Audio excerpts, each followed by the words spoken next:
creating value by causing great connections and great experience with your guests is what we're going to be talking tonight about on the Boostly podcast.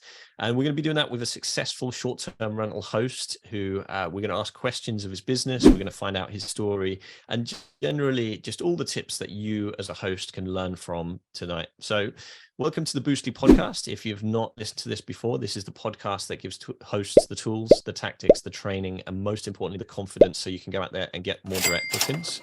My name is Liam Carolan. I'm Mark Simpson's co-host, and today we're going behind the host with Alex DeCamp, and he's got an awesome short-term rental company.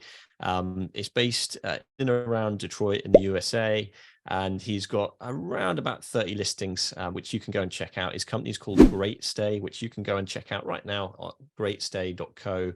And you can go and check out his awesome website and go and see a little bit more about his business. But first, let's find out how he is creating the connections with locals and how it's adding value to his guests who come and stay with us. So welcome along, Alex. Thank you for joining us. Hey, Liam. Thanks for having me here. I'm a big fan of Boostly and the podcast, and it's great to be here. Well, it's awesome to have you on, and I know we've known each other from some of the trainings in the past, and from Boostly websites and stuff like that. So it's great to have you on and get a chance to finally do this. So for everybody listening, can you just give an introduction to your business and introduce yourself? Yeah. So Alex DeCamp, I'm here in Detroit, Michigan. I have 26 properties right now, and I'm onboarding another 5. So right around that 30 unit count that you're talking about. And really, I've been in real estate for a while. And over time, we had folks that would rent from us, and they actually operated our properties as short-term rentals. And I kind of caught the bug. And I tested one out in one of my buildings, and I fell in love with it. Actually traveled out to London for a conference, and after I saw the technology that was coming along and the excitement that was in this community, I just fell in love, and I've been growing my business ever since. I had a corporate position with a bank. I did a lot of great community development endeavors, worked on lending programs, nonprofit relationships and whatnot, and there was a time where it made sense for me to kind of leave that position, and I've been growing my company ever since. You mentioned that you've done it in a couple of your buildings, and that's how you got started. What sort of model do you use? Is this ones that you own, or do you do any rental arbitrage or management? What sort of models do you use? Everything I have is either I own it or I co-host. So I will manage for other folks, or buildings that I own. If it's buildings that I own, it's multi-family. So for example, in one of our apartment buildings, which is 3 buildings, we've converted one of the buildings of 7 units into basically a little mini hotel. Another building in a nice part of town, we have 6 units, and my business partner, he's actually he's opening a cafe underneath in the garden level unit. So we're really excited to have that amenity there for the guests. What did you do before all of this, before you got into hospitality? You mentioned you were already in real estate, but is that, how far back is this? Oh, wow. So, I studied at have a degree in urban planning, real estate development. I've been, like I was mentioning, I was with a bank for a long time. And after I got my graduate degree, I was like, I want to be in the city of Detroit. I have family history here. There's so many things to love about this city. And if you've never been here, I highly recommend visiting. I think I mentioned to you earlier, I was with some travel writers last night, and they were just amazed at the city. It wasn't what they were expecting. It was all the first time here.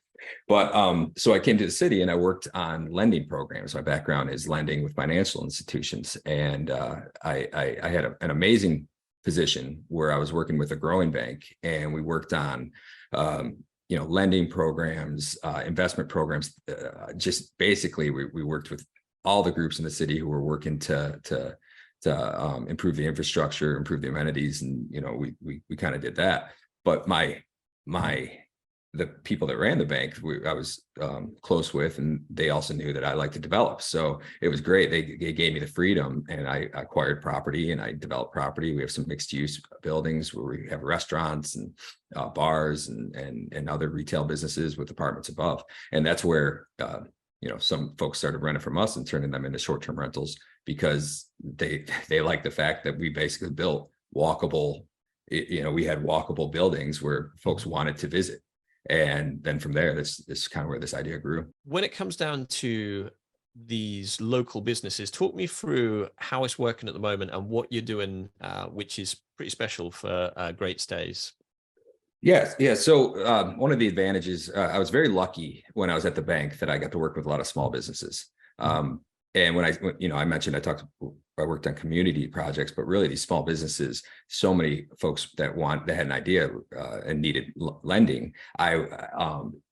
I was always the guy who was like, yeah, why not? And, it's always easy when somebody else's money, right? But, and I worked with a lot of these small businesses, and over time just got to know them. And I would say, acquaintances, friends.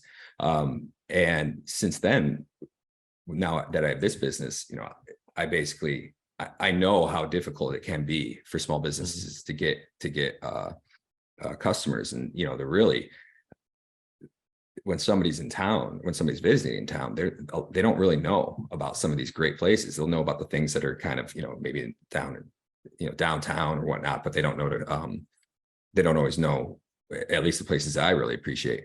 So what we do is we work with local businesses to kind of showcase them. Like, for example, there's been a couple of gyms that we've worked with who will offer, our guests stay for maybe 4 days or maybe 2 weeks. They don't necessarily want to buy a month membership for a gym. So these gyms will offer them a week membership. And the gym loves it because obviously they're getting business that they want to have. And then the guests love it because they can now work out just like they do at home. And what's really great about going back to the avatar, our avatar is a person that appreciates that. They appreciate the amenities. They want to be able to be comfortable where they're at. Same thing with local restaurants. There are local restaurants and people ask this all the time. I mean, all hosts get asked these questions, but the thing that we can provide with some restaurants, and hopefully this grows, are discounts. What can we do to give them? Why don't you go to this coffee shop? You'll get a free cup of coffee. Now that works for we're above 2 cafes, and both cafes. We have 2 locations above 2 separate cafes. And both of those cafes have agreed to work with us, discounted coffee, whatnot, places to hang out. And actually it helps for like, when they have to wait for to come to the room and whatnot. But, so those partnerships really are what we're developing. And it's great for a couple of reasons. First, it enhances the guest experience. They can come in, they see these recommendations, and not only that, they might get a discount for going there. And then on top of that, helps the small business. We talked about that. The small businesses, it's tough enough, and so if they can get more people to come in, it really helps. And then also,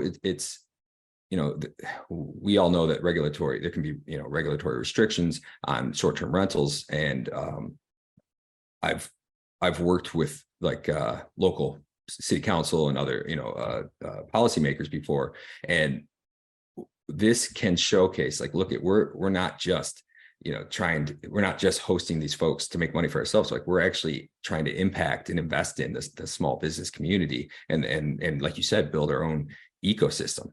We work with local cleaners, we work with local folks with the gig economy for Instacart and whatnot.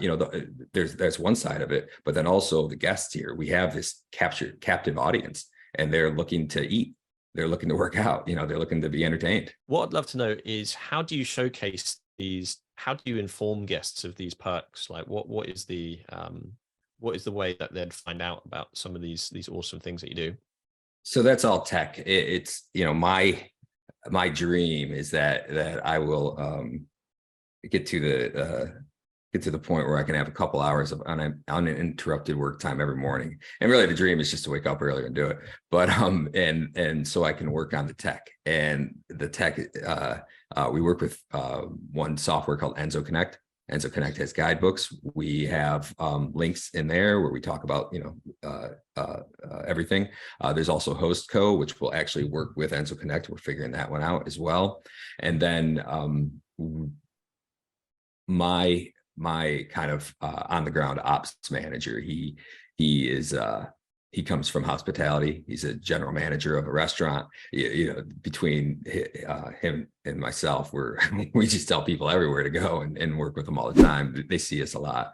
Obviously, that's difficult to scale, but it's really what we want to do is be able to have our team, because I have some virtual assistants that we work with, and just to be able to use the tech that we have and then get to the guests. Having a blast, gonna get it on the Bruce Lee podcast. Bruce Lee like Bruce Lee, cause it's so hard and the T is loose leaf.